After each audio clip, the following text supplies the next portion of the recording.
Punjabi radio USA ਸੁਣ ਰਹੇ ਸਾਰੇ ਹੀ ਮਾਣਯੋਗ ਅਤੇ ਸਤਿਕਾਰ ਸਰੋਤਿਆਂ ਨੂੰ ਪੰਜਾਬੀ ਰੇਡੀਓ USA ਦੀ ਟੀਮ ਅਤੇ ਮੇਰੇ ਰਾਜਕਰਨਵੀਰ ਸਿੰਘ ਵੱਲੋਂ ਆਪ ਜੀ ਨੂੰ ਬਹੁਤ ਪਿਆਰ ਸਤਿਕਾਰ ਸਹਿਤ ਦੋਨੋਂ ਹੱਥ ਜੋੜ ਕੇ ਨਿੱਘੀ ਜਿਹੀ ਸਤਿ ਸ੍ਰੀ ਅਕਾਲ ਸਭ ਨੂੰ ਜੀਆਂ ਨੂੰ ਆਖਦੇ ਹਾਂ।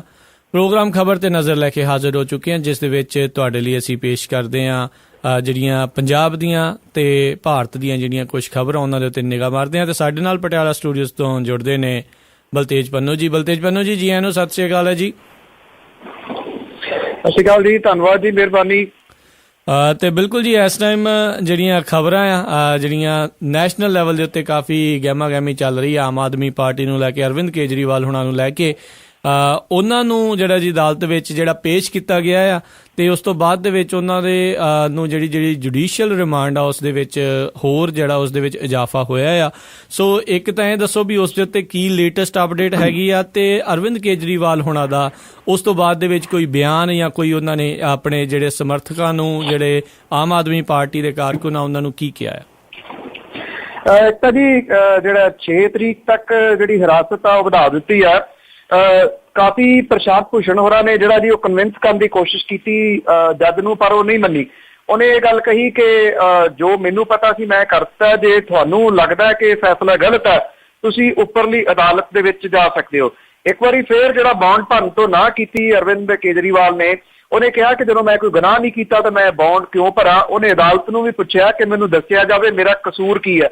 ਇਹਦਾ ਕੋਈ ਵੀ ਜਵਾਬ ਜਿਹੜਾ ਅਦਾਲਤ ਨੇ ਨਹੀਂ ਦਿੱਤਾ। 6 ਜੂਨ ਤੱਕ ਉਹਨਾਂ ਦੀ ਹਿਰਾਸਤ ਜਿਹੜੀ ਆ ਉਹ ਵਧਾ ਦਿੱਤੀ ਹੈ। ਅੱਜ ਆਮ ਆਦਮੀ ਪਾਰਟੀ ਦੇ ਜਿਹੜੇ ਵਕੀਲ ਨੇ ਉਹ ਹਾਈ ਕੋਰਟ ਦੇ ਵਿੱਚ ਮੂਵ ਕਰਨਗੇ ਇਸ ਮਾਮਲੇ ਨੂੰ ਲੈ ਕੇ। ਉੱਧਰ ਅਰਵਿੰਦ ਕੇਜਰੀਵਾਲ ਉਹਨਾਂ ਨੇ ਜੇਲ੍ਹ ਦੇ ਵਿੱਚੋਂ ਇੱਕ ਜਿਹੜੀ ਚਿੱਠੀ ਆ ਉਹ ਆਪਣੇ ਆਮ ਆਦਮੀ ਪਾਰਟੀ ਦੇ ਵਰਕਰਾਂ ਦੇ ਨਾਮ ਦੇ ਉੱਤੇ ਲਿਖੀ ਆ। ਉਹਦੇ ਵਿੱਚ ਉਹਨਾਂ ਨੇ ਕਿਹਾ ਹੈ ਕਿ ਜੇ ਇਸ ਫੈਸਲੇ ਦਾ ਵਿਰੋਧ ਨਾ ਕੀਤਾ ਗਿਆ ਤਾਂ ਆਉਣ ਵਾਲੇ ਦਿਨਾਂ ਦੇ ਵਿੱਚ ਕੋਈ ਵੀ ਭ੍ਰਿਸ਼ਟਾਚਾਰ ਦੇ ਵਿਰੋਧ ਦੇ ਵਿੱਚ ਬੋਲੂਗਾ ਨਹੀਂ। ਉਹਨਾਂ ਕਿਹਾ ਕਿ ਮੈਂ ਗੁਨਾਹ ਨਹੀਂ ਕੋਈ ਵੀ ਕੀਤਾ, ਮੈਂ ਕੋਈ ਜੁਰਮ ਨਹੀਂ ਕੀਤਾ, ਮੈਂ ਤਾਂ ਦੋਸ਼ ਲਾਏ ਸੀਗੇ। ਮੈਂ ਅਦਾਲਤ ਨੂੰ ਇਹ ਵੀ ਕਹਿਣ ਦੇ ਵਾਸਤੇ ਤਿਆਰ ਸੀਗਾ, ਮੈਂ ਸਾਈਨ ਕਰਨ ਲਈ ਤਿਆਰ ਸੀਗਾ ਕਿ ਜਿੰਨੀਆਂ ਤਰੀਕਾਂ ਪੈਣਗੀਆਂ ਮੈਂ ਉਹਨਾਂ ਤਰੀਕਾਂ ਦੇ ਮੌਕੇ ਦੇ ਉੱਤੇ ਹਾਜ਼ਰ ਰਹੂੰਗਾ। ਫਿਰ ਮੇਰੀ ਜ਼ਮਾਨਤ ਦੀ ਕੀ ਲੋੜ ਸੀ? ਜ਼ਮਾਨਤ ਜਿਹੜੀ ਆ ਉਹ ਤਾਂ ਲੈਣੀ ਚਾਹੀਦੀ ਸੀ ਨਿਤਿਨ ਗਡਕਰੀ ਦੀ, ਜਿਹਦੇ ਉੱਤੇ ਦੋਸ਼ ਜਿਹੜੇ ਆ ਉਹ ਅਰਵਿੰਦ ਕੇਜਰੀਵਾਲ ਨੇ ਲਾਏ ਨੇ। ਇਹ ਚਿੱਠੀ ਜਿਹੜੇ ਆਪਣੇ ਵਰਕਰਾਂ ਦੇ ਨਾਮ ਜਾਰੀ ਕਰਦਿਆਂ ਹੋਇਆ ਅਰਵਿੰਦ ਕੇਜਰੀਵਾਲ ਨੇ ਇਹ ਗੱਲ ਆਖੀ ਆ ਕਿ ਭ੍ਰਿਸ਼ਟਾਚਾਰ ਦੇ ਖਿਲਾਫ ਹਰੇਕ ਬੰਦੇ ਨੂੰ ਡਟ ਜਾਣਾ ਚਾਹੀਦਾ। ਜੇ ਉਹ ਨਾ ਡਟੇ ਹੋਣ ਤਾਂ ਫਿਰ ਕਦੀ ਵੀ ਇਹ ਲੜਾਈ ਜਿਹੜੀ ਆ ਉਹ ਸ਼ੁਰੂ ਨਹੀਂ ਕੀਤੀ ਜਾ ਸਕੂਗੀ। ਜੀ ਸੋ ਆਉਣ ਵਾਲਾ ਸਮਾਂ ਦੱਸੇਗਾ ਵੀ ਜਿਹੜੇ ਹਾਈ ਕੋਰਟ ਦੇ ਵਿੱਚ ਜਿਹੜਾ ਜੀ ਕੀ ਬਣਦਾ ਆ, ਕੀ ਉਹਨਾਂ ਨੂੰ ਜਿਹੜੀ ਇਹ ਜ਼ਮਾਨਤ ਦੀ ਆਪਾਂ ਗੱਲ ਕਰ ਰਹੇ ਹਾਂ ਕਿ ਉਹਨਾਂ ਨੂੰ ਮਿਲਦੀ ਆ ਜਾਂ ਹਿਰਾਸਤ ਦੇ ਵਿੱਚ 6 ਤਰੀਕ ਤੱਕ ਰਹਿਣਾ ਪਵੇਗਾ। ਅਗਲੀ ਜਿਹੜੀ ਆਪਾਂ ਗੱਲ ਕਰਦੇ ਹਾਂ, ਜਿਹੜੇ ਪਿਛਲੇ ਦਿਨਾਂ ਦੇ ਵਿੱਚ ਖਬਰ ਆਈ ਸੀ ਕਾਂਗਰਸੀ ਆਗੂ ਦੀ ਇੱਕ ਦੀ ਲਾਸ਼ ਜਿਹੜੀ ਬਰਾਮਦ ਹੋਈ ਸੀ ਖਰੜ ਦੇ ਵਿੱਚ, ਉਸ ਦੇ ਉੱਤੇ ਕੀ ਲੇਟੈਸਟ ਅਪਡੇਟ ਚੱਲ ਰਹੀ ਹੈ? ਇਹ ਜਿਹੜੀ ਜਾਂਚ ਆ ਜੀ, ਇੱਕ ਤਾਂ ਜਿਹੜੇ ਇੱਥੇ IPL ਦੇ ਕ੍ਰਿਕਟ ਮੈਚ ਹੋ ਰਿਹਾ ਉਹਦੇ ਕਰਕੇ ਥੋੜੀ ਪ੍ਰਭਾਵਿਤ ਹੋਈ ਹੈ, ਥੋੜੀ ਡਿਲੇ ਹੋ ਰਹੀ ਹੈ। ਪਰ ਇਹ ਪਤਾ ਲੱਗਿਆ ਜੀ ਕਿ ਜਿਹੜੀ ਕੁੜੀ ਦੀਆਂ ਫੋਟੋਆਂ ਉਹਦੀ ਕਾਰ ਦੇ ਵਿੱਚੋਂ ਮਿਲੀਆਂ ਨੇ, ਜਿਹੜੀ ਪੰਜਾਬ ਯੂਨੀਵਰਸਿਟੀ ਦੀ ਸਟੂਡੈਂਟ ਹੈ, ਉਹਦੀਆਂ ਕੁਝ ਪਿਕਚਰ ਜਿਹੜੇ ਇਸ ਜਿਹੜੇ ਮਾਰੇ ਗਏ ਆਗੂ ਕੁਲਵੰਤ ਸਿੰਘ ਸ਼ੇਰਗਿੱਲ ਹੈ ਉਹਦੇ ਘਰ ਦੇ ਵਿੱਚੋਂ ਵੀ ਬਰਾਮਦ ਹੋਈਆਂ ਨੇ। ਇਸ ਕਰਕੇ ਜਿਹੜੀ ਜਾਂਚ ਹੈ ਉਹਦੇ ਘਰ ਤੱਕ ਜਿਹੜੀ ਹੈ ਜੀ ਉਹ ਪਹੁੰਚ ਗਈ ਹੈ। ਪੁਲਿਸ ਨੇ ਇਹ ਰਾਜਵੰਤ ਸਿੰਘ ਸ਼ੇਰਗਿੱਲ ਦੀ ਜਿਹੜੀ ਪਤਨੀ ਆ ਉਹਦੇ ਤੋਂ ਵੀ ਪੁੱਛਗਿੱਛ ਜਿਹੜੀ ਇਹਦੀ ਕੀਤੀ ਆ, ਔਰ ਇਹਦੇ ਨਾਲ ਨਾਲ ਜਿਹੜੀ ਪੰਜਾਬੀ ਯੂਨੀਵਰਸਿਟੀ ਦੀ ਸਟੂਡੈਂਟ ਆ ਉਹਨੂੰ ਹੱਥ ਪੁੱਛਗਿੱਛ ਕਰਨ ਤੋਂ ਬਾਅਦ ਛੱਡ ਦਿੱਤਾ ਸੀਗਾ, ਪਰ ਕਲੀਨ ਚਿੱਟ ਪੁਲਿਸ ਨੇ ਅਜੇ ਉਹਨੂੰ ਜਿਹੜੀ ਆ ਉਹ ਨਹੀਂ ਦਿੱਤੀ। ਇਸ ਤੋਂ ਇਲਾਵਾ ਇਹ ਵੀ ਪਤਾ ਲੱਗਾ ਜੀ ਕਿ ਉਹਦਾ ਜਿਹੜਾ ਪਤੀ ਆ, ਜਿਹੜੀ ਇਹ ਤਲਾਕਸ਼ੁਦਾ ਜਿਹੜੀ ਲੜਕੀ ਆ, ਜਿਹੜੀ ਉਹਦਾ ਜਿਹੜਾ ਘਰ ਵਾਲਾ ਹੈ ਗੁਰਪ੍ਰੀਤ ਸਿੰਘ, ਉਹਨੂੰ ਵੀ ਪੁੱਛਗਿੱਛ ਦੇ ਵਾਸਤੇ ਪੁਲਿਸ ਨੇ ਜਿਹੜਾ ਜੀ ਉਹ ਸੱਦਿਆ। ਪੁਲਿਸ ਦਾ ਇਹ ਕਹਿਣਾ ਕਿ ਉਹ ਜਾਂਚ ਦੇ ਕਾਫੀ ਨੇੜੇ ਜਿਹੜੀ ਉਹ ਪਹੁੰਚ ਚੁੱਕੀ ਹੈ ਤੇ ਕੁਝ ਗ੍ਰਿਫਤਾਰੀਆਂ ਆਉਣ ਵਾਲੇ ਦਿਨਾਂ ਦੇ ਵਿੱਚ ਹੋਣਗੀਆਂ। ਜੀ ਸੋ ਉਸ ਦੇ ਉੱਤੇ ਵੀ ਜਿਹੜੀ ਨਿਗਾਹ ਬਣੀ ਰਹੇਗੀ ਤੇ ਜ਼ਰੂਰ ਆਪਣੇ ਸਰੋਤਿਆਂ ਨੂੰ ਅਪਡੇਟ ਦੱਸਦੇ ਜਾਵਾਂਗੇ। ਅਗਲੀ ਗੱਲ ਕਰਦੇ ਹਾਂ ਪੰਜਾਬ ਕਾਂਗਰਸ ਦੀ। ਉਸ ਦੇ ਵਿੱਚ ਜਿਹੜਾ ਹਾਲਾਤ ਆ ਉਹ ਬਹੁਤ ਹੀ ਮਾੜੇ ਜਿਹੜੇ ਉਹਨਾਂ ਦੇ ਨਜ਼ਰ ਆ ਰਹੇ। ਅੰਦਰੂਨੀ ਤੌਰ ਦੇ ਉੱਤੇ ਕਈ ਜੰਗਾਂ ਛਿੜ ਚੁੱਕੀਆਂ ਜੀ। ਇਸ ਵੇਲੇ ਸਿੱਧੀ ਜੰਗ ਜਿਹੜੀ ਆ ਉਹ ਕੈਪਟਨ ਅਮਰਿੰਦਰ ਸਿੰਘ ਹੋਰਾਂ ਨੇ ਵਿੱਢੀ ਆ ਪ੍ਰਤਾਪ ਸਿੰਘ ਬਾਜਵਾ ਦੇ ਖਿਲਾਫ। ਪ੍ਰਤਾਪ ਸਿੰਘ ਬਾਜਵਾ ਹੋਰੀ ਇਹਦੇ ਵਿੱਚ ਘਿਰਦੇ ਵੀ ਨਜ਼ਰ ਆ ਰਹੇ ਨੇ। ਹਾਲਾਂਕਿ ਹਾਈ ਕਮਾਂਡ ਦੇ ਵੱਲੋਂ ਉਹਨਾਂ ਨੂੰ ਕਾਫੀ ਸਪੋਰਟ ਜਿਹੜੀ ਮਿਲੀ ਸੀਗੀ ਜਦੋਂ ਜਿਹੜੇ ਚਤਰਥ ਨੇ, ਜਿਹੜੀ ਅਨੁਸ਼ਾਸਨੀ ਕਮੇਟੀ ਦੇ ਗੋਪਾਲ ਕ੍ਰਿਸ਼ਨ ਚਤਰਥ, ਉਹਨਾਂ ਨੇ ਨੋਟਿਸ ਜਾਰੀ ਕਰਤੇ ਸੀਗੇ ਰਾਣਾ ਸੋਢੀ ਤੇ ਕੇਵਲ ਸਿੰਘ ਢਿੱਲੋਂ ਹੋਰਾਂ ਨੂੰ। ਜੀ। ਇਹਦੇ ਖਿਲਾਫ ਕੈਪਟਨ ਅਮਰਿੰਦਰ ਸਿੰਘ ਹੋਰੀ ਜਿਹੜੇ ਉਹ ਬੋਲੇ, ਉਹਨਾਂ ਨੇ ਇਹ ਕਿਹਾ ਕਿ ਜਿਹੜੇ ਗੋਪਾਲ ਕ੍ਰਿਸ਼ਨ ਚਤਰਥ ਨੇ ਉਹ ਕਠਪੁਤਲੀ ਨੇ ਤੇ ਉਹਨਾਂ ਦਾ ਦਿਮਾਗ ਕੰਮ ਨਹੀਂ ਕਰਦਾ, ਉਹ ਆਪਣੇ ਦਿਮਾਗ ਨੂੰ ਵਰਤਣ। ਚਤਰਥ ਨੇ ਹੁਣ ਮੋੜਵਾਂ ਵਾਰ ਜਿਹੜਾ ਜੀ ਉਹ ਕੈਪਟਨ ਅਮਰਿੰਦਰ ਸਿੰਘ ਹੋਰਾਂ ਦੇ ਉੱਤੇ ਕੀਤਾ। ਇਹ ਕਿਹਾ ਕਿ ਉਹਨਾਂ ਨੂੰ ਕਠਪੁਤਲੀ ਬਣਾਉਣ ਵਾਲਾ ਅਜੇ ਤੱਕ ਕੋਈ ਜੰਮਿਆ ਨਹੀਂ ਹੈ, ਇਸ ਕਰਕੇ ਉਹ ਆਪਣੇ ਫੈਸਲੇ ਜਿਹੜੇ ਨੇ ਜ਼ਮੀਰ ਦੇ ਨਾਲ ਹੀ ਕਰਦੇ ਨੇ। ਉਹਨਾਂ ਨੇ ਕਿਹਾ ਕਿ ਅਨੁਸ਼ਾਸਨ ਭੰਗ ਕਰਨ ਵਾਲਿਆਂ ਨੂੰ ਨੋਟਿਸ ਜਿਹੜੇ ਨੇ ਉਹ ਜਾਰੀ ਕਰਨੇ ਕਿਸੇ ਵੀ ਹਾਲਤ ਦੇ ਵਿੱਚ ਗਲਤ ਨਹੀਂ ਹੈ। ਉਹਨਾਂ ਨੇ ਕਿਹਾ ਕਿ ਜਿਹੜੇ ਪ੍ਰਤਾਪ ਸਿੰਘ ਬਾਜਵਾ ਦੀ ਅਸਤੀਫੇ ਦੀ ਮੰਗ ਕਰ ਰਹੇ ਨੇ ਉਹ ਗਲਤ ਮੰਗ ਕਰ ਰਹੇ ਨੇ, ਉਹਨਾਂ ਦੀ ਵਜ੍ਹਾ ਕਰਕੇ ਕਾਂਗਰਸ ਜਿਹੜੀ ਆ ਉਹ ਪੰਜਾਬ ਦੇ ਵਿੱਚ ਨਹੀਂ ਪਛੜੀ।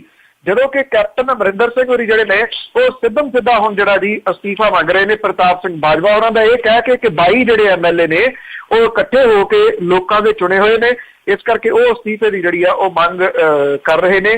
ਕੈਪਟਨ ਅਮਰਿੰਦਰ ਸਿੰਘ ਹੋਰੀ ਲੱਗਦਾ ਹੈ ਕਿ ਚੋਣ ਜਿੱਤਣ ਤੋਂ ਬਾਅਦ ਇਹ ਆਰ-ਪਾਰ ਦੀ ਲੜਾਈ ਜਿਹੜੀ ਆ ਉਹ ਮੁਕਾ ਲੈਣੀ ਚਾਹੁੰਦੇ ਨੇ। ਜੀ। ਤੇ ਅਗਲੀ ਗੱਲ ਕਰਦੇ ਹਾਂ ਵੀ ਨਰਿੰਦਰ ਮੋਦੀ ਦੇ ਸਹੁੰ ਚੁੱਕ ਸਮਾਗਮ ਦੇ ਵਿੱਚ ਜਿਹੜਾ ਨਵਾਜ਼ ਸ਼ਰੀਫ ਹੁਣਾਂ ਨੂੰ ਸੱਦਾ ਪੱਤਰ ਪਹੁੰਚਿਆ ਹੋਇਆ ਆ, ਉਸ ਨੂੰ ਲੈ ਕੇ ਅਜੇ ਤੱਕ ਵੀ ਇਹ ਚੀਜ਼ ਦਾ ਪਤਾ ਨਹੀਂ ਲੱਗ ਰਿਹਾ ਵੀ ਕੀ ਨਵਾਜ਼ ਸ਼ਰੀਫ ਆਉਣਗੇ ਜਾਂ ਨਹੀਂ, ਕੀ ਉਸ ਦੇ ਉੱਤੇ ਅਪਡੇਟ ਆ? ਇਹ ਥੋੜਾ ਸ਼ਰੀਫ ਵਰਸਸ ਸ਼ਰੀਫ ਜਿਹੜਾ ਨਾ ਜੀ ਉਹ ਮਾਮਲਾ ਜ਼ਿਆਦਾ ਬਣ ਰਿਹਾ, ਕਿਉਂਕਿ ਨਵਾਜ਼ ਸ਼ਰੀਫ ਵੀ ਇੱਥੇ ਆਉਣਾ ਚਾਹੁੰਦੇ ਨੇ। ਪਾਕਿਸਤਾਨ ਦਾ ਮੀਡੀਆ ਜਿਹੜਾ ਉਹ ਇਹ ਕਹਿ ਰਿਹਾ ਕਿ ਨਵਾਜ਼ ਸ਼ਰੀਫ ਨੂੰ ਜਾਣਾ ਚਾਹੀਦਾ, ਪਰ ਉਧਰ ਜਿਹੜੇ ਉੱਥੇ ਫੌਜ ਦੇ ਮੁਖੀ ਨੇ ਜੀ ਜਨਰਲ ਰਹੀਲ ਸ਼ਰੀਫ, ਉਹ ਇਹ ਸੋਚਦੇ ਨੇ ਕਿ ਉੱਥੇ ਹੱਥ ਮਿਲਾਉਣ ਦੇ ਵਾਸਤੇ, ਫੋਟੋ ਖਿਚਾਉਣ ਦੇ ਵਾਸਤੇ ਨਵਾਜ਼ ਸ਼ਰੀਫ ਨੂੰ ਨਹੀਂ ਜਾਣਾ ਚਾਹੀਦਾ, ਬਲਕਿ ਕੁਝ ਜਿਹੜੇ ਮੁੱਦੇ ਨੇ ਉਹਨਾਂ ਉੱਤੇ ਗੱਲ ਕਰਕੇ ਉਹਨਾਂ ਨੂੰ ਕਿਸੇ ਪਾਸੇ ਲਾਉਣਾ ਚਾਹੀਦਾ ਹੈ। ਜਦੋਂ ਕਿ ਨਵਾਜ਼ ਸ਼ਰੀਫ ਹੋਰੀ ਕਹਿ ਰਹੇ ਨੇ ਕਿ ਇਹ ਸਮਾਗਮ ਜਿਹੜਾ ਸਹੁੰ ਚੁੱਕ ਸਮਾਗਮ ਹੈ, ਇਹਦੇ ਦੌਰਾਨ ਮੁੱਦੇ ਨਹੀਂ ਉਠਾਏ ਜਾ ਸਕਦੇ, ਉਹਦੇ ਵਾਸਤੇ ਵੱਖਰੀ ਮੀਟਿੰਗ ਜਿਹੜੀ ਹੈ ਉਹਦੀ ਲੋੜ ਪਊਗੀ। ਪਰ ਫੌਜ ਦੇ ਮੁਖੀ ਪਾਕਿਸਤਾਨ ਦੇ ਅੰਦਰੂਨੀ ਸੂਤਰਾਂ ਦੇ ਮੁਤਾਬਕ ਇਸ ਗੱਲ ਦੇ ਉੱਤੇ ਅੜੇ ਹੋਏ ਆ ਕਿ ਜੇ ਜਾਣਾ ਤਾਂ ਕਿਸੇ ਮੁੱਦਿਆਂ ਦੇ ਤਹਿਤ ਜਿਹੜਾ ਦੀ ਉਹ ਜਾਣਾ ਚਾਹੀਦਾ। ਦੇਰ ਰਾਤ ਜਿਹੜੀ ਲੰਘ ਗਈ ਹੈ ਰਾਤ, ਉਹਦੇ ਦੌਰਾਨ ਨਵਾਜ਼ ਸ਼ਰੀਫ ਹੋਰਾਂ ਸੰਬੰਧੀ ਕੋਈ ਫੈਸਲਾ ਹੋ ਜਾਣ ਦੇ ਆਸਾਰ ਸੀਗੇ, ਹੋਏ ਨਹੀਂ। ਅਜੇ ਤੱਕ ਵੀ ਜਦੋਂ ਮੈਂ ਤੁਹਾਡੇ ਨਾਲ ਗੱਲ ਕਰ ਰਿਹਾ ਕੋਈ ਲੇਟੈਸਟ ਖਬਰ ਜਿਹੜੀ ਆ ਇਸ ਮਾਮਲੇ ਦੇ ਉੱਤੇ ਨਹੀਂ ਆਈ ਕਿ ਨਵਾਜ਼ ਸ਼ਰੀਫ ਹੋਰੀ ਆਉਣਗੇ ਜਾਂ ਉਹ ਕਿਸੇ ਮੰਤਰੀ ਨੂੰ ਆਪਣੇ ਨੂੰ ਜਿਹੜਾ ਦੀ ਉਹ ਭੇਜਣਗੇ। ਬੜੀ ਦੁਚਿੱਤੀ ਦੀ ਜਿਹੜੀ ਆ ਦੀ ਉਹ ਬਣੀ ਹੋਈ ਆ ਪਾਕਿਸਤਾਨ ਦੇ ਵਿੱਚ। ਮੀਡੀਆ ਜਿਹੜਾ ਇੱਕ ਪਾਸੇ ਉਹ ਨਵਾਜ਼ ਸ਼ਰੀਫ ਦੀ ਇਸ ਪੱਖੋਂ ਪਿੱਠ ਪੂਰ ਰਿਹਾ ਕਿ ਉਹਨੂੰ ਜਾਣਾ ਚਾਹੀਦਾ, ਫੌਜ ਦੇ ਮੁਖੀ ਜਿਹੜੇ ਆ ਉਹ ਇਹ ਕਹਿ ਰਹੇ ਨੇ ਕਿ ਜੇ ਜਾਣਾ ਤਾਂ ਇਸ ਵਜ੍ਹਾ ਕਰਕੇ ਜਾਵੇ। ਦੂਜੇ ਪਾਸੇ ਇੱਥੇ ਭਾਰਤ ਦੇ ਵਿੱਚ ਵੀ ਜਿਹੜਾ ਦੀ ਰਾਜਪਕਸੇ ਤੇ ਨਵਾਜ਼ ਸ਼ਰੀਫ ਨੂੰ ਸੱਦਣ ਤੋਂ ਵਿਵਾਦ ਜਿਹੜਾ ਜੀ ਉਹ ਭਖਿਆ ਹੋਇਆ ਜੀ। ਇੱਥੇ ਵਿਵਾਦ ਜਿਹੜਾ ਜੀ ਉਹ ਵੀ ਨਿਰੰਤਰ ਜਿਹੜਾ ਦੀ ਚੱਲ ਰਿਹਾ। ਭਾਰਤੀ ਜਨਤਾ ਪਾਰਟੀ ਤੇ ਜਿਹੜੇ ਭਾਈਵਾਲ ਨੇ ਕਾਂਗਰਸ ਦੇ ਵੱਲੋਂ ਉਹਨਾਂ ਨੂੰ ਘੇਰਿਆ ਜਾ ਰਿਹਾ, ਔਰ ਉੱਥੇ ਸ਼ਾਮਲ ਪਾਰਟੀਆਂ ਜਿਹੜੀਆਂ ਨੇ ਉਹ ਸ੍ਰੀਲੰਕਾ ਦੇ ਰਾਸ਼ਟਰਪਤੀ ਮਹਿੰਦਾ ਰਾਜਪਕਸੇ ਨੂੰ ਭਾਰਤ ਬੁਲਾਏ ਜਾਣ ਦੇ ਉੱਤੇ ਜਿਹੜੀਆਂ ਨੇ ਉਹ ਖਫਾ ਨੇ। ਨਰਿੰਦਰ ਮੋਦੀ ਤੇ ਭਾਜਪਾ ਆਗੂ ਜਿਹੜੇ ਨੇ ਜੀ ਉਹਨਾਂ ਨੂੰ ਇਹ ਕਿਹਾ ਜਾ ਰਿਹਾ ਹੈ ਕਿ ਇਹਦੇ ਉੱਤੇ ਦੁਬਾਰਾ ਜਿਹੜੀ ਹੈ ਗੌਰ ਕੀਤੀ ਜਾਵੇ, ਪਰ ਨਰਿੰਦਰ ਮੋਦੀ ਤੇ ਉਹਨਾਂ ਦੇ ਜਿਹੜੇ ਸਾਥੀ ਨੇ ਜੀ ਉਹ ਇਸ ਵੇਲੇ ਸਰਕਾਰ ਬਣਾਉਣ ਦੇ ਵਿੱਚ ਰੁੱਝੇ ਹੋਏ ਨੇ, ਇਸੇ ਕਰਕੇ ਉਹਨਾਂ ਦੇ ਵੱਲੋਂ ਇਹਦਾ ਕੋਈ ਮੋੜਵਾਂ ਜਵਾਬ ਜਿਹੜਾ ਨਹੀਂ ਦਿੱਤਾ ਜਾ ਰਿਹਾ ਜੀ। ਤੇ ਅਗਲੀ ਜਿਹੜੀ ਆਪਾਂ ਗੱਲ ਕਰਦੇ ਹਾਂ, ਅਫਗਾਨਿਸਤਾਨ ਦੇ ਵਿੱਚ ਇੱਕ ਭਾਰਤੀ ਸਫਾਰਤਖਾਨੇ ਦੇ ਉੱਤੇ ਕਾਬੁਲ ਦੇ ਵਿੱਚ ਹਮਲਾ ਹੋਇਆ ਹੈ, ਉਸ ਦੇ ਉੱਤੇ ਕੀ ਅਪਡੇਟ ਹੈਗੀ ਹੈ ਜੀ? ਇਹ ਮੁਕਾਬਲਾ ਕੋਈ 9 ਘੰਟੇ ਦੇ ਕਰੀਬ ਚੱਲਿਆ ਜੀ। ਅਫਗਾਨਿਸਤਾਨ ਦੇ ਹੇਰਾਤ ਸੂਬੇ ਦੇ ਵਿੱਚ 4 ਅੱਤਵਾਦੀਆਂ ਨੇ ਭਾਰਤੀ ਕੌਂਸਲੇਟ ਦੇ ਉੱਤੇ ਹਮਲਾ ਜਿਹੜਾ ਕੀਤਾ ਸੀਗਾ। ਇਹ ਚਾਰੇ ਅੱਤਵਾਦੀ ਜਿਹੜੇ ਨੇ ਜੀ 9 ਘੰਟੇ ਮੁਕਾਬਲੇ ਤੋਂ ਬਾਅਦ ਜਿਹੜੇ ਸੁਰੱਖਿਆ ਫੋਰਸਸ ਨੇ ਉਹਨਾਂ ਨੇ ਇਹਨਾਂ ਹਮਲਾਵਰਾਂ ਨੂੰ ਜਿਹੜਾ ਦੀ ਮਾਰਿਆ, ਔਰ ਬਣਨ ਵਾਲੇ ਪ੍ਰਧਾਨ ਮੰਤਰੀ ਨਰਿੰਦਰ ਮੋਦੀ, ਰਾਸ਼ਟਰਪਤੀ ਪ੍ਰਣਬ ਮੁਖਰਜੀ ਤੇ ਪ੍ਰਧਾਨ ਮੰਤਰੀ ਡਾਕਟਰ ਮਨਮੋਹਨ ਸਿੰਘ ਹੋਰਾਂ ਨੇ ਹਮਲੇ ਦੀ ਨਿਖੇਧੀ ਕੀਤੀ ਹੈ। ਇਹ ਵੀ ਪਤਾ ਲੱਗਾ ਕਿ ਨਰਿੰਦਰ ਮੋਦੀ ਹੋਰਾਂ ਨੇ ਅਫਗਾਨਿਸਤਾਨ ਦੇ ਰਾਸ਼ਟਰਪਤੀ ਹਾਮਿਦ ਕਰਜ਼ਈ ਹੋਰਾਂ ਦੇ ਨਾਲ ਫੋਨ ਦੇ ਉੱਤੇ ਗੱਲ ਕੀਤੀ ਆ, ਔਰ ਉਹਨਾਂ ਨੂੰ ਜਿਹੜਾ ਜੀ ਕਿਸੇ ਦਾ ਜਾਨੀ ਨਾ ਨੁਕਸਾਨ ਹੋਣ ਦੇ ਉੱਤੇ ਉਹਨਾਂ ਦਾ ਧੰਨਵਾਦ ਜਿਹੜਾ ਜੀ ਉਹ ਵੀ ਕੀਤਾ ਦੱਸਿਆ ਜਾਂਦਾ ਹੈ। ਅਫਗਾਨਿਸਤਾਨ ਦੇ ਵਿੱਚ ਭਾਰਤ ਦੀ ਜਿਹੜੀ ਏਡ ਹੈ ਨਾ ਜੀ, ਭਾਰਤ ਦੇ ਵੱਲੋਂ ਕੀਤੀ ਜਾਣ ਵਾਲੀ ਮਦਦ ਬਹੁਤ ਵੱਡੀ ਹੈ ਜੀ। ਅਫਗਾਨਿਸਤਾਨ ਦੀ ਪਾਰਲੀਮੈਂਟ ਵੀ ਭਾਰਤ ਨੇ ਬਣਾ ਕੇ ਦਿੱਤੀ ਆ, ਉੱਥੇ ਟਰਾਂਸਪੋਰਟ ਸਰਵਿਸ ਜਿਹੜੀ ਆ ਜੀ ਉਹ ਸਾਰੀ ਦੀ ਸਾਰੀ ਬਣਾ ਕੇ ਦਿੱਤੀ ਆ। ਹਾਲਾਂਕਿ ਇਸ ਹਮਲੇ ਦੇ ਵਾਸਤੇ ਕਿਹਾ ਜਾ ਸਕਦਾ ਜੀ ਕਿ ਅਜੇ ਤਾਂ ਇਹਦੀ ਛਾਣਬੀਣ ਹੋਣੀ ਬਾਕੀ ਆ। ਚਾਰੇ ਦੇ ਚਾਰੇ ਮਾਰੇ ਗਏ ਨੇ, ਪਤਾ ਨਹੀਂ ਇਹ ਕਿਹੋ ਜਿਹੀ ਕੋਈ ਸਿਆਸਤ ਹੀ ਇਹਦੇ ਪਿੱਛੇ ਜਿਹੜੀ ਨਾ ਹੋਵੇ, ਤੁਸੀਂ ਇਸ਼ਾਰਾ ਸਮਝ ਸਕਦੇ ਹੋ ਜੀ। ਬਿਲਕੁਲ। ਤੇ ਅਗਲੀ ਜੇ ਆਪਾਂ ਹੁਣ ਗੱਲ ਕਰੀਏ ਜਿਹੜੀ ਪੰਜਾਬ ਦੀ ਸਿਆਸਤ ਉਸ ਨੂੰ ਲੈ ਕੇ, ਪੰਜਾਬ ਦੇ ਜਿਹੜੇ ਮੁੱਖ ਮੰਤਰੀ ਆ ਦਿੱਲੀ ਕਹਿੰਦੇ ਆ ਜੀ ਡੇਰੇ ਉਹਨਾਂ ਨੇ ਪੱਕੇ ਇਸ ਟਾਈਮ ਲਾਏ ਹੋਏ ਆ, ਕੀ ਇਸ ਟਾਈਮ ਚੱਲ ਰਿਹਾ ਹੈ ਉੱਥੇ? ਇੱਕ ਤਾਂ ਜੀ ਕਿਉਂਕਿ ਨਰਿੰਦਰ ਮੋਦੀ ਹੋਰਾਂ ਨੇ ਸ਼ੁਰੂ ਤੋਂ ਹੀ ਕਿਹਾ ਕਿ ਉਹਨੇ ਆਪਣੀ ਵਜ਼ਾਰਤ ਜਿਹੜੀ ਆ ਛੋਟੀ ਰੱਖਣੀ ਹੈ, ਜਿਹੜੀ ਕਿ ਚੰਗੀ ਗੱਲ ਵੀ ਹੈ ਜੀ, ਤਾਂ ਕਿ ਬੋਝ ਜਿਹੜਾ ਜੀ ਉਹ ਘਟੇ। ਜਿਹੜੀਆਂ ਪਾਰਟੀਆਂ ਨੇ ਐਨਡੀਏ ਦੀਆਂ ਸਹਿਯੋਗੀ ਉਹ ਮੰਗ ਕਰ ਰਹੀਆਂ ਨੇ, ਸ਼ਿਵ ਸੈਨਾ ਮੰਗ ਕਰ ਰਹੀ ਹੈ ਕਿ ਉਹਦੇ ਮੰਤਰੀਆਂ ਦੀ ਗਿਣਤੀ ਵੱਧ ਹੋਣੀ ਚਾਹੀਦੀ ਹੈ, ਜਦੋਂ ਕਿ ਭਾਰਤੀ ਜਨਤਾ ਪਾਰਟੀ ਕਹਿੰਦੀ ਹੈ ਕਿ ਜਦੋਂ ਅਟਲ ਬਿਹਾਰੀ ਵਾਜਪੇਈ ਦੀ ਸਰਕਾਰ ਸੀ ਉਦੋਂ ਸੀ ਬਈ ਸੀਟਾਂ 182 ਤੇ ਸਾਨੂੰ ਬਹੁਤਿਆਂ ਦਾ ਸਾਥ ਲੈਣਾ ਪਿਆ ਸੀਗਾ, ਜਿਹਦੇ ਕਰਕੇ ਉਹਨਾਂ ਦੇ ਮੰਤਰੀ ਬਣਾਉਣੇ ਪਏ ਸੀ। ਇਸ ਵਾਰੀ ਹੈ 283। ਇਸ ਕਰਕੇ ਬਹੁਤਾ ਜਿਹੜਾ ਸਹਿਯੋਗ ਨਹੀਂ ਚਾਹੀਦਾ, ਗਿਣਵੇਂ ਚੁਣਵੇਂ ਦੇ ਮੰਤਰੀ ਜਿਹੜੇ ਆ ਉਹ ਅਸੀਂ ਸਹਿਯੋਗੀਆਂ ਦੇ ਬਣਾਵਾਂਗੇ। ਇੱਕ ਤਾਂ ਜਿਹੜਾ ਪ੍ਰੈਸ਼ਰ ਆ ਉਹ ਪਾਉਣ ਦੀ ਕੋਸ਼ਿਸ਼ ਕੀਤੀ ਜਾ ਰਹੀ ਹੈ, ਇਹ ਖਬਰਾਂ ਆ ਰਹੀਆਂ ਨੇ। ਪਰ ਦੂਜੀਆਂ ਖਬਰਾਂ ਇਹ ਆ ਰਹੀਆਂ ਨੇ ਕਿ ਅਸਲ ਦੇ ਵਿੱਚ ਮੁੱਖ ਮੰਤਰੀ ਪ੍ਰਕਾਸ਼ ਸਿੰਘ ਬਾਦਲ ਹੋਰੀ ਭਾਰਤੀ ਜਨਤਾ ਪਾਰਟੀ ਦੇ ਨੇਤਾ ਤੇ ਜਿਹੜੇ RSS ਦੇ ਜਿਹੜੇ ਨੇਤਾ ਨੇ ਉਹਨਾਂ ਨੂੰ ਮਿਲਾਉਣ ਦੇ ਵਿੱਚ, ਉਹਨਾਂ ਦੀ ਖੁਸ਼ਾਮਦ ਦੇ ਵਿੱਚ ਜਿਹੜੇ ਲੱਗੇ ਹੋਏ ਨੇ। ਕਿਉਂਕਿ ਇੱਕ ਰਿਪੋਰਟ ਜਿਹੜੀ ਭਾਰਤੀ ਜਨਤਾ ਪਾਰਟੀ ਦੀ ਪੰਜਾਬ ਇਕਾਈ ਦੇ ਵੱਲੋਂ ਦਿੱਤੀ ਗਈ ਹੈ, ਉਹ ਭਾਰਤੀ ਜਨਤਾ ਪਾਰਟੀ ਦੇ ਨੇਤਾਵਾਂ ਤੇ RSS ਦੇ ਨੇਤਾਵਾਂ ਦੇ ਕੋਲੇ ਦਿੱਤੀ ਗਈ ਆ ਕਿ ਜਿਹੜਾ ਨਸ਼ੇ ਨੇ ਉਹਨਾਂ ਨੇ ਪੰਜਾਬ ਦੇ ਵਿੱਚ ਭਾਰਤੀ ਜਨਤਾ ਪਾਰਟੀ ਦੀ ਪਿੱਠ ਲਵਾਈ ਹੈ, ਜਿਹੜੀ ਵਜ੍ਹਾ ਕਰਕੇ ਇਸ ਵੇਲੇ ਪ੍ਰਕਾਸ਼ ਸਿੰਘ ਬਾਦਲ ਹੋਰੀ ਉੱਥੇ ਬਹਿ ਕੇ ਜਵਾਬ ਦੇਣ ਦੀ ਜਿਹੜੀ ਕੋਸ਼ਿਸ਼ ਕਰ ਰਹੇ ਨੇ। ਸਰਵਣ ਸਿੰਘ ਫਲੌਰ ਹੋਰਾਂ ਦਾ ਅਸਤੀਫਾ ਇਸੇ ਹੀ ਜੋੜ ਤੋੜ ਦੇ ਵਿੱਚੋਂ ਆਇਆ ਦੱਸਿਆ ਜਾਂਦਾ ਹੈ। ਪਰ ਇਹ ਵੀ ਪਤਾ ਲੱਗਾ ਜੀ ਕਿ ਭਾਰਤੀ ਜਨਤਾ ਪਾਰਟੀ ਦੇ ਕੁਝ ਲੀਡਰ ਤੇ ਜਿਹੜੇ RSS ਦੇ ਕੁਝ ਨੇਤਾ ਨੇ ਉਹ ਇਹਨੂੰ ਇੱਕ ਬੜੀ ਛੋਟੀ ਜਿਹੀ ਕਾਰਵਾਈ ਮੰਨਦੇ ਨੇ, ਸਰਵਣ ਸਿੰਘ ਫਲੌਰ ਦਾ ਅਸਤੀਫਾ, ਜਿਹਦੇ ਕਰਕੇ ਆਉਣ ਵਾਲੇ ਦਿਨਾਂ ਦੇ ਵਿੱਚ ਕੁਝ ਹੋਰ ਅਸਤੀਫੇ ਵੀ ਜਿਹੜੇ ਨੇ ਉਹ ਆ ਸਕਦੇ ਨੇ।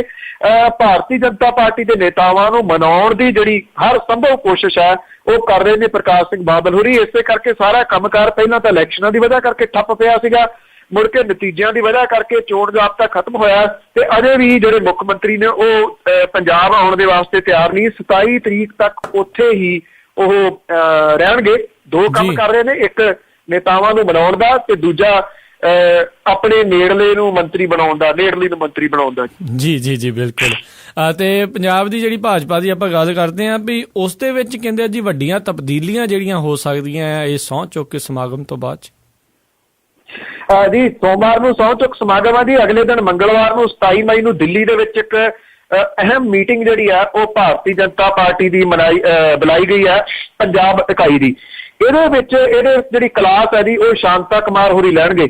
ਸ਼ਾਂਤਾ ਕੁਮਾਰ ਹੋਰਾਂ ਨੇ ਹੀ ਬਿਆਨ ਜਿਹੜਾ ਦੇ ਕੇ ਇਹ ਵੱਡੀ ਬਹਿਸ ਛੇੜੀ ਸੀਗੀ ਕਿ ਅਕਾਲੀ ਦਲ ਜਿਹੜਾ ਉਹਨਾਂ ਆਗੂਆਂ ਦੇ ਬਾਰੇ ਕੀ ਕਹੂਗਾ ਜਿਨ੍ਹਾਂ ਦੇ ਨਾਲ ਇਸ ਡਰੱਗ ਸਮਗਲਿੰਗ ਦੇ ਵਿੱਚ ਜਿਹੜੇ ਉਹ ਆਉਂਦੇ ਨੇ। ਇੱਕ ਗੱਲ ਵੈਸੇ ਚੰਗੀ ਆ, ਪਤਾ ਨਹੀਂ ਕਿੰਨੀ ਦੇਰ ਇਹ ਰਹਿੰਦੀ ਆ ਕਿ ਡਰੱਗ ਵਾਲਾ ਮਾਮਲਾ ਇਸ ਵੇਲੇ ਭਖ ਪੂਰਾ ਪਿਆ ਜੀ। ਜਿਹੜਾ ਲੋਕ ਸਭਾ ਚੋਣਾਂ ਦੇ ਦੌਰਾਨ ਇਹਦਾ ਕ੍ਰੈਡਿਟ ਜਿਹੜਾ ਜੀ ਕਾਫੀ ਹੱਦ ਤੱਕ ਮੈਂ ਸਮਝਦਾ ਭਗਵੰਤ ਮਾਨ ਹੋਰਾਂ ਨੂੰ ਜਾਂਦਾ ਹੈ, ਜਿਨ੍ਹਾਂ ਨੇ ਅਸਲ ਦੇ ਵਿੱਚ ਇਹ ਮੁੱਦਾ ਬਹੁਤ ਜ਼ਿਆਦਾ ਜਿਹੜਾ ਇਹਨਾਂ ਚੋਣਾਂ ਦੇ ਦੌਰਾਨ ਚੁੱਕਿਆ ਔਰ ਉਦੋਂ ਬਾਅਦ ਇਹ ਜੰਗਲ ਦੀ ਅੱਗ ਵਾਂਗੂ ਜਿਹੜਾ ਜੀ ਪੂਰੇ ਪੰਜਾਬ ਦੇ ਵਿੱਚ ਫੈਲਿਆ। ਅੰਮ੍ਰਿਤਸਰ ਦੇ ਵਿੱਚ ਜਿਹੜੀ ਅਰੁਣ ਜੇਤਲੀ ਦੀ ਮੌਤ ਹੋਈ ਹੈ ਉਹ ਇੱਕ ਅਹਿਮ ਇਸ ਮੁੱਦੇ ਦੀ ਵਜ੍ਹਾ ਕਰਕੇ ਹੋਈ ਹੈ, ਡਰੱਗ ਵਾਲੇ ਮਾਮਲੇ 'ਚ। ਸੋ ਪੰਜਾਬ ਭਾਜਪਾ ਜਿਹੜੀ ਹੈ ਜੀ ਉਹਦੀ ਕਲਾਸ ਸ਼ਾਂਤਾ ਕੁਮਾਰ ਹੋਈ ਲੈਣਗੇ। ਔਰ ਇਹ ਵੀ ਕਿਹਾ ਜਾ ਰਿਹਾ ਹੈ ਕਿ ਭਾਜਪਾ ਦੇ ਕੁਝ ਜਿਹੜੇ ਨੇਤਾ ਨੇ ਉਹ ਇਹ ਸਮਝਦੇ ਨੇ ਪੰਜਾਬ ਭਾਜਪਾ ਦੇ ਕਿ ਕਿਉਂ ਨਾ ਅਕਾਲੀ ਦਲ ਨੂੰ ਜਿਹੜੀ ਹੈ ਜੀ ਬਾਹਰੋਂ ਸਪੋਰਟ ਦਿੱਤੀ ਜਾਵੇ ਸਰਕਾਰ ਦੇ, ਸਰਕਾਰ ਦੇ ਵਿੱਚੋਂ ਬਾਹਰ ਉਹ ਜਿਹੜੇ ਨੇ ਆ ਜਾਣ ਆਪਣੀ ਸਕਿਨ ਜਿਹੜੀ ਆ ਉਹ ਸੇਵ ਕਰਨ ਦੇ ਵਾਸਤੇ। ਹਾਲਾਂਕਿ ਇਹ ਹੋ ਸਕਣਾ ਬੜਾ ਔਖਾ ਕਿਉਂਕਿ ਪ੍ਰਕਾਸ਼ ਸਿੰਘ ਬਾਦਲ ਹੋਰਾਂ ਦੇ ਜਿਹੜੀ ਉੱਚ ਲੀਡਰਸ਼ਿਪ ਆ ਭਾਰਤੀ ਜਨਤਾ ਪਾਰਟੀ ਦੀ ਉਹਦੇ ਨਾਲ ਉਹਨਾਂ ਦੇ ਸੰਬੰਧ ਚੰਗੇ ਨੇ। ਪਰ ਦੂਜਾ ਸਵਾਲ ਇਹ ਹੈ ਕਿ ਪੰਜਾਬ ਦੇ ਵਿੱਚ ਇਹਨਾਂ ਸਵਾਲਾਂ ਦੇ ਜਵਾਬ ਫਿਰ ਕਿਵੇਂ ਦਿੱਤੇ ਜਾਣਗੇ ਜੀ ਕਿ ਇਹ ਕਿਹਾ ਜਾਊਗਾ ਜੇ ਭਾਰਤੀ ਜਨਤਾ ਪਾਰਟੀ ਅਜੇ ਵੀ ਕੋਈ ਸਖਤ ਸਟੈਂਡ ਨਹੀਂ ਲੈਂਦੀ ਕਿ ਇਹ ਦੋਵੇਂ ਮਿਲ ਕੇ ਖੇਡ ਜਿਹੜੀ ਆ ਉਹ ਨਸ਼ਿਆਂ ਦੀ ਖੇਡ ਰਹੇ ਨੇ। ਜੀ ਤੁਸੀਂ ਜਿਹੜੀ ਭਗਵੰਤ ਮਾਨ ਉਹਨਾਂ ਦੀ ਗੱਲ ਕੀਤੀ, ਸੰਗਰੂਰ ਤੋਂ ਜਿੱਤੇ ਸੀ ਤੇ ਸੰਗਰੂਰ ਦੇ ਵਿੱਚ ਇਸ ਵੇਲੇ ਤਣਾਅਪੂਰਨ ਮਾਹੌਲ ਬਣਿਆ ਹੋਇਆ ਆ ਜਿੱਥੇ ਕਿ ਇਹ ਖਬਰਾਂ ਮਿਲ ਰਹੀਆਂ ਵੀ ਉੱਥੇ ਜਿਹੜੇ ਦਲਿਤ ਭਾਈਚਾਰੇ ਦਾ ਬਾਈਕਾਟ ਕੀਤਾ ਜਾ ਰਿਹਾ। ਕੀ ਹੈ ਇਸ ਖਬਰ ਦੇ ਪਿੱਛੇ? ਬਹੁਪੁਰ ਪਿੰਡ ਹੈ ਜੀ, ਮੂਨਕ ਦੇ ਅਧੀਨ ਜਿਹੜਾ ਪੈਂਦਾ, ਇੱਥੇ ਸ਼ਾਮਲਾਤ ਦੀ ਜ਼ਮੀਨ ਦੀ ਬੋਲੀ ਨੂੰ ਲੈ ਕੇ ਪਿਛਲੇ ਕੁਝ ਦਿਨਾਂ ਤੋਂ ਦਲਿਤ ਭਾਈਚਾਰੇ ਦੇ ਲੋਕਾਂ ਦਾ ਬਾਈਕਾਟ ਜਿਹੜਾ ਨਾ ਜੀ ਉਹ ਸਪੀਕਰਾਂ ਦੇ ਰਾਹੀਂ ਕੀਤਾ ਹੋਇਆ। ਉਹਨਾਂ ਨੂੰ ਜਿਹੜਾ ਪਾਣੀ ਲੈਣ ਤੋਂ ਮਨਾਹੀ ਕੀਤੀ ਹੋਈ ਆ, ਉਹਨਾਂ ਦੇ ਜ਼ਮੀਨਾਂ ਦੇ ਵਿੱਚ ਵੜਨ ਦੇ ਉੱਤੇ ਮਨਾਹੀ ਜਿਹੜੀ ਆ ਜੀ ਉਹ ਕੀਤੀ ਹੋਈ ਹੈ। ਇੱਕ ਵਾਰੀ ਹਾਲਾਤ ਉੱਤੇ ਫੇਰ ਤਣਾਅਪੂਰਨ ਜਿਹੜੇ ਹੋ ਗਏ ਨੇ ਜਿੱਥੇ ਕਿ ਗੁਰੂ ਰਵਿਦਾਸ ਮੰਦਿਰ ਆ ਉਹਦਾ ਪੁਜਾਰੀ ਜਿਹੜਾ ਸੀਗਾ ਉਹਦੀ ਕੁਝ ਲੋਕਾਂ ਨੇ ਕੁੱਟਮਾਰ ਜਿਹੜੀ ਆ ਜੀ ਉਹ ਕਰ ਦਿੱਤੀ ਹੈ। ਪ੍ਰਸ਼ਾਸਨ ਇਸ ਵਾਰੀ ਇੱਕ ਵਾਰੀ ਫੇਰ ਹਰਕਤ ਦੇ ਵਿੱਚ ਜਿਹੜਾ ਜੀ ਆਇਆ, ਪੁਲਿਸ ਤਾਇਨਾਤ ਇੱਥੇ ਕੀਤੀ ਗਈ ਹੈ। ਸਥਿਤੀ ਦੇ ਉੱਤੇ ਪੁਲਿਸ ਦੇ ਅਨੁਸਾਰ ਨਜ਼ਰ ਜਿਹੜੀ ਰੱਖੀ ਜਾ ਰਹੀ ਹੈ। ਦੋਵੇਂ ਜਿਹੜੇ ਭਾਈਚਾਰੇ ਨੇ ਜੀ ਉਹ ਆਮੋ ਸਾਹਮਣੇ ਹੋਏ ਪਏ ਨੇ। ਇੱਥੇ ਜਿਹੜਾ ਜੀ ਤੱਥ ਖੋਜ ਟੀਮ ਜਿਹੜੀ ਆ ਪੀਪਲ ਥੀਏਟਰ ਜਿਹੜੀ Lehragaga student for society Chandigarh, democratic student organisation Patiala, ਲੁਕਾਇਆ ਚੰਡੀਗੜ੍ਹ ਦੀ ਜਿਹੜੀ ਤੱਥ ਖੋਜ ਹੈ ਜੀ, ਉਹਨੇ ਇਸ ਪਿੰਡ ਦਾ ਜਿਹੜਾ ਜੀ ਉਹ ਦੌਰਾ ਕੀਤਾ ਔਰ ਦਲਿਤਾਂ ਦੇ ਬਾਈਕਾਟ ਨੂੰ ਲੈ ਕੇ ਉਹਦੇ ਜਿਹੜੇ ਕਈ ਅਹਿਮ ਤੱਥ ਜਿਹੜੇ ਨੇ ਉਹ ਇਕੱਠੇ ਕੀਤੇ ਨੇ। ਆਈ ਥਿੰਕ ਇਸ ਮਾਮਲੇ ਦੇ ਉੱਤੇ ਪੰਜਾਬ ਦੀਆਂ ਜਿਹੜੀਆਂ ਸੁਹਿਰਦ ਧਿਰਾਂ ਨੇ ਉਹਨਾਂ ਨੂੰ ਸਿਰ ਜੋੜ ਕੇ ਇਸ ਪਿੰਡ ਦੇ ਵਿੱਚ ਜਾ ਕੇ ਇਹ ਸਥਿਤੀ ਜਿਹੜੀ ਆ ਉਹ ਸ਼ਾਂਤ ਕਰਨੀ ਚਾਹੀਦੀ ਆ। ਇਸ ਸਦੀ ਦੇ ਵਿੱਚ ਏਦਾਂ ਕਿਸੇ ਭਾਈਚਾਰੇ ਦਾ ਜਿਹੜਾ ਬਾਈਕਾਟ ਕਰ ਦੇਣਾ ਕਿਸੇ ਵੀ ਹਾਲਤ ਦੇ ਵਿੱਚ ਉਹਨੂੰ ਜਾਇਜ਼ ਨਹੀਂ ਠਹਿਰਾਇਆ ਜਾ ਸਕਦਾ। ਜੀ ਜੀ ਜੀ ਬਿਲਕੁਲ। ਤੇ ਆਪਾਂ ਜੇ ਹੁਣ ਇਸ ਤੋਂ ਅਗਲੀ ਗੱਲ ਕਰੀਏ ਵੀ ਜਿਹੜੀਆਂ 108 ਨੰਬਰ ਵਾਲੀਆਂ ਜਿਹੜੀਆਂ ਐਂਬੂਲੈਂਸਾਂ ਜਿਹੜੀਆਂ ਚੱਲਦੀਆਂ ਆ ਉਹਨਾਂ ਦੇ ਸਟਾਫ ਵੱਲੋਂ ਜਿਹੜੀ ਆ ਉਹ ਹੜਤਾਲ ਜਿਹੜੀ ਚੱਲ ਰਹੀ ਆ, ਕੀ ਕਾਰਨ ਆ ਇਸ ਹੜਤਾਲ ਦੇ ਤੇ ਇਸ ਦੇ ਉੱਤੇ ਕੀ ਅਪਡੇਟ ਆ? ਕਾਰਨ ਇਹ ਹੈ ਕਿ ਜਿਹੜਾ ਇਹਦਾ ਸਟਾਫ ਹੈ ਉਹ ਇਹ ਕਹਿੰਦਾ ਹੈ ਕਿ ਸਾਨੂੰ ਵੀ ਠੇਕੇ ਦੇ ਉੱਤੇ ਰੱਖਿਆ ਹੋਇਆ, ਅੱਗੋਂ ਸਰਕਾਰ ਨੇ ਇਹਨਾਂ ਐਂਬੂਲੈਂਸਾਂ ਨੂੰ ਚਲਾਉਣ ਦਾ ਠੇਕਾ ਇੱਕ ਕੰਪਨੀ ਨੂੰ ਦਿੱਤਾ ਹੋਇਆ ਤੇ ਜਿਹੜੀ ਕੰਪਨੀ ਹੈ ਜੀ ਉਹਨੇ ਕੀ ਕੀਤਾ ਹੋਇਆ, ਉਹਨੇ ਅੱਗੇ ਠੇਕੇ ਤੇ ਕਿਸੇ ਨੂੰ ਦੇ ਦਿੱਤਾ। ਉਹ ਇਹ ਕਹਿੰਦੇ ਆ ਕਿ ਸਾਡੇ ਕੋਲ 12 ਘੰਟੇ ਦੀ ਸ਼ਿਫਟ ਜਿਹੜੀ ਲਵਾਈ ਜਾਂਦੀ ਹੈ, 8 ਘੰਟੇ ਦੇ ਸਾਨੂੰ ਪੈਸੇ ਦਿੱਤੇ ਜਾਂਦੇ ਨੇ, ਸਾਈਨ ਸਾਡੇ ਕੋਲ 12 ਘੰਟਿਆਂ ਦੇ ਕਰਾਏ ਜਾਂਦੇ ਨੇ, ਪੈਸੇ 8 ਘੰਟਿਆਂ ਦੇ ਤੇ 4 ਘੰਟੇ ਜਿਹੜੇ ਨੇ ਉਹਦੇ ਪੈਸੇ ਸਿੱਧੇ ਇਹ ਠੇਕੇਦਾਰ ਜਿਹੜੇ 2 ਨੰਬਰ ਤੇ ਨੇ ਭਾਵ ਕਿ ਇੱਕ ਤਾਂ ਠੇਕਾ ਜਿਹੜਾ ਦਿੱਤਾ ਹੋਇਆ ਉਹ ਦੂਸਰਾ ਜਿਹੜਾ ਜੀ ਅਗਲਾ ਭਾਵ ਕਿ ਉਹਨਾਂ ਨੇ ਜਿਹੜੇ ਠੇਕੇ ਵਾਲਿਆਂ ਨੇ ਅੱਗੇ ਠੇਕਾ ਦੇ ਦਿੱਤਾ ਜੀ ਉਹ ਇਹ ਜਿਹੜਾ ਜੀ ਲੈ ਜਾਂਦੇ ਨੇ। ਸੋ ਇਸ ਕਰਕੇ ਉਹ ਇਹ ਕਹਿੰਦੇ ਨੇ ਕਿ ਸਾਨੂੰ ਸਿੱਧਾ ਜਿਹੜਾ ਜੀ ਉਹ ਰੱਖਿਆ ਜਾਵੇ, ਸਾਨੂੰ ਪੱਕਿਆਂ ਜਿਹੜਾ ਕੀਤਾ ਜਾਵੇ, ਜਿਹਦੇ ਕਰਕੇ ਉਹ ਹੜਤਾਲ ਦੇ ਉੱਤੇ ਨੇ। ਲੋਕ ਇਸ ਵੇਲੇ ਡਾਢੇ ਪਰੇਸ਼ਾਨ ਜਿਹੜੇ ਨੇ ਜੀ ਹੋ ਰਹੇ ਨੇ। ਇੱਥੇ ਪਟਿਆਲੇ ਦੇ ਵਿੱਚ ਇੱਕ ਬੱਚੇ ਨੂੰ ਐਂਬੂਲੈਂਸ ਦੀ ਜ਼ਰੂਰਤ ਸੀ, 2 ਘੰਟੇ ਉਡੀਕਦੇ ਰਹੇ, ਉਹ ਸਹੀ ਟਾਈਮ ਤੇ ਹਸਪੀਟਲ ਨਹੀਂ ਪਹੁੰਚ ਸਕਿਆ, ਇਸ ਮਾਸੂਮ ਦੀ ਜਾਨ ਜਿਹੜੀ ਹੈ ਜੀ ਉਹ ਚਲੇ ਗਈ ਆ। ਕੱਲ ਜਿਆਣੀ ਨੂੰ ਹੀ ਘੇਰਿਆ ਸੀਗਾ ਇਹਨਾਂ ਵਰਕਰਾਂ ਨੇ, ਪਰ ਜਿਆਣੀ ਸਾਹਿਬ ਧਮਕੀ ਦੇ ਕੇ ਉੱਥੋਂ ਜਿਹੜੇ ਸਿਹਤ ਮੰਤਰੀ ਨੇ ਪੰਜਾਬ ਦੇ ਉਹ ਚਲੇ ਗਏ, ਇਹ ਕਹਿ ਕੇ ਜਾਂ ਤਾਂ ਕੰਮ ਤੇ ਵਾਪਸ ਆ ਜਾਓ ਨਹੀਂ ਤਾਂ ਫਿਰ ਸਖਤ ਨਤੀਜੇ ਭੁਗਤਣੇ ਪੈਣਗੇ ਜੀ, ਭਾਵ ਕਿ ਉਹ ਅਜੇ ਕਿਸੇ ਗੱਲ ਤਣ ਪੱਤਣ ਲਾਉਣ ਲਈ ਤਿਆਰ ਨਹੀਂ ਜੀ। ਤੇ ਇੱਕ ਹੋਰ ਜਿਹੜੀ ਇਸ ਟਾਈਮ ਇੱਕ ਸਰਕਾਰੀ ਜ਼ਮੀਨ ਹੜੱਪਣ ਦਾ ਇੱਕ ਮਾਮਲਾ ਜਿਹੜਾ ਕਹਿੰਦੇ ਜੀ ਗਰਮਾਇਆ ਆ, ਅਬਦੁਲ ਸਤਾਰ ਜਿਨ੍ਹਾਂ ਦਾ ਨਾਮ ਇਸ ਦੇ ਵਿੱਚ ਲੱਗ ਰਿਹਾ, ਜੋ ਕਿ ਕਾਉਂਸਲਰ ਵੀ ਰਹੇ ਨੇ ਅਕਾਲੀ, ਕੀ ਹੈ ਇਹ ਮਾਮਲਾ ਪੂਰਾ? ਜਿਹੜੀਆਂ ਪੰਜਾਬ ਦੀਆਂ ਜ਼ਮੀਨਾਂ ਹੜੱਪਣ ਵਾਲਾ ਮਾਮਲਾ ਤਾਂ ਪੰਜਾਬ ਹਰਿਆਣਾ ਹਾਈ ਕੋਰਟ ਦੇ ਵਿੱਚ ਸਭ ਨੂੰ ਪਤਾ ਜੀ ਕਿ ਇਹ ਤਾਂ ਅਬਦੁਲ ਸਤਾਰ ਤਾਂ ਛੋਟੀ ਜਿਹੀ ਮੱਛੀ ਹੈ ਜੀ। ਇੱਥੇ ਤਾਂ ਚਾਹੇ ਉਹ ਕੈਪਟਨ ਅਮਰਿੰਦਰ ਸਿੰਘ ਹੋਰੀ ਹੋਣ, ਚਾਹੇ ਇਸ ਵੇਲੇ ਪੰਜਾਬ ਪੁਲਿਸ ਦੇ ਮੁਖੀ ਸੈਣੀ ਸਾਹਿਬ ਹੋਣ, ਚਾਹੇ ਪੰਜਾਬ ਪੁਲਿਸ ਦੇ ਸਾਬਕਾ ਮੁਖੀ ਜਿਹੜੇ ਆ ਜੀ ਉਹ ਗਿੱਲ ਸਾਹਿਬ ਹੋਣ, ਕਿਹੜਾ ਨਾਮ ਹੈ ਜੀ ਜਿਹੜਾ ਇਹਦੇ ਤੋਂ ਪਾਸੇ ਹੈ, ਜਿਨ੍ਹਾਂ ਨੇ ਹੜੱਪੀਆਂ ਨਹੀਂ ਹੈ ਇਹ ਜ਼ਮੀਨਾਂ। ਚੰਡੀਗੜ੍ਹ ਦੇ ਨੇੜੇ ਤੇੜੇ ਤਾਂ ਮੈਕਸੀਮਮ ਕਬਜ਼ੇ ਜਿਹੜੇ ਨੇ ਇਹੀ ਲੋਕ ਜਿਹੜੇ ਸਿਆਸੀ ਤੇ ਪੁਲਿਸ ਜਿਹੜੇ ਨੇ ਉਹ ਕਰੀ ਬੈਠੇ ਨੇ। ਪੰਜਾਬ ਹਰਿਆਣਾ ਹਾਈ ਕੋਰਟ ਦੇ ਵਿੱਚ ਇਹ ਮਾਮਲਾ ਬੀਤੇ ਲੰਬੇ ਸਮੇਂ ਤੋਂ ਜਿਹੜਾ ਜੀ ਸੁਰਖੀਆਂ ਦੇ ਵਿੱਚ ਰਿਹਾ ਔਰ ਜਿਹੜੀ ਛਾਣਬੀਣ ਕੀਤੀ ਸੀ ਇੱਕ ਮੈਂਬਰ ਜਿਹੜੇ ਰਿਟਾਇਰਡ ਜੱਜ ਸੀ ਉਹਨਾਂ ਦੇ ਵੱਲੋਂ, ਉਹਨਾਂ ਨੇ ਲੂੰ ਕੰਡੇ ਖੜੀਆਂ ਕਰਨ ਵਾਲੀਆਂ ਜਿਹੜੀਆਂ ਰਿਪੋਰਟਾਂ ਦਿੱਤੀਆਂ ਸਨ ਕਿ ਇਹ ਲੋਕ ਜਿਹੜੇ ਇਹਨਾਂ ਜ਼ਮੀਨਾਂ ਦੇ ਉੱਤੇ ਕਾਬਜ਼ ਹੋਏ ਬੈਠੇ ਨੇ ਤੇ ਇਹਨਾਂ ਨੂੰ ਪੁੱਛਣ ਵਾਲਾ ਕੋਈ ਨਹੀਂ ਹੈ ਜੀ। ਤੇ ਅਸੀਂ ਜਿਹੜਾ ਧੰਨਵਾਦ ਕਰਦੇ ਹਾਂ ਬਲਤੇਜ ਪੰਨੂ ਜੀ, ਤੁਸੀਂ ਜਿਹੜੀ ਆ ਜੀ ਖਬਰਾਂ ਦੇ ਉੱਤੇ ਆਪਾਂ ਨਿਗਾਹ ਮਾਰੀ ਆ, ਖਬਰਾਂ ਦੇ ਜਿਹੜੇ ਵਿਸਥਾਰ ਦੇ ਵਿੱਚ ਜਾਣ ਦੀ ਆਪਾਂ ਕੋਸ਼ਿਸ਼ ਕੀਤੀ ਆ। ਤੇ ਪ੍ਰੋਗਰਾਮ ਖਤਮ ਕਰਨ ਤੋਂ ਪਹਿਲਾਂ ਅੱਜਨਾਮਾ ਜਾ ਕੇ ਲੱਗਾ ਨਤੀਸ਼ ਨੂੰ ਕਹਿਣ ਲਾਲੂ ਪੈ ਗਈ ਦੋਵਾਂ ਨੂੰ ਰੱਜ ਕੇ ਮਾਰ ਬੇਲੀ ਜੀ। ਜਾ ਕੇ ਲੱਗਾ ਨਤੀਸ਼ ਨੂੰ ਕਹਿਣ ਲਾਲੂ ਪੈ ਗਈ ਦੋਵਾਂ ਨੂੰ ਰੱਜ ਕੇ ਮਾਰ ਬੇਲੀ, ਮੈਂ ਤਾਂ ਆਦੀ ਹਾਂ ਠਿੱਬੀ ਤੇ ਠੇਡਿਆਂ ਦਾ, ਪਈ ਹੈ ਮਾਰ ਤੈਨੂੰ ਪਹਿਲੀ ਵਾਰ ਬੇਲੀ ਜੀ। ਪਹਿਲੇ ਹੱਲੇ ਤੂੰ ਦਿਲੋਂ ਨਾ ਡੋਲ ਜਾਵੀਂ, ਚੱਲਦੀ ਰੱਖਾਂਗੇ ਤੇਰੀ ਸਰਕਾਰ ਬੇਲੀ, ਗੁੱਸੇ ਗਿਲੇ ਨਾਰਾਜ਼ਗੀ ਜੀਦਿਆਂ ਲਈ ਆਉਂਦੇ ਯਾਰ ਦੇ ਕੰਮ ਨੇ ਯਾਰ ਬੇਲੀ।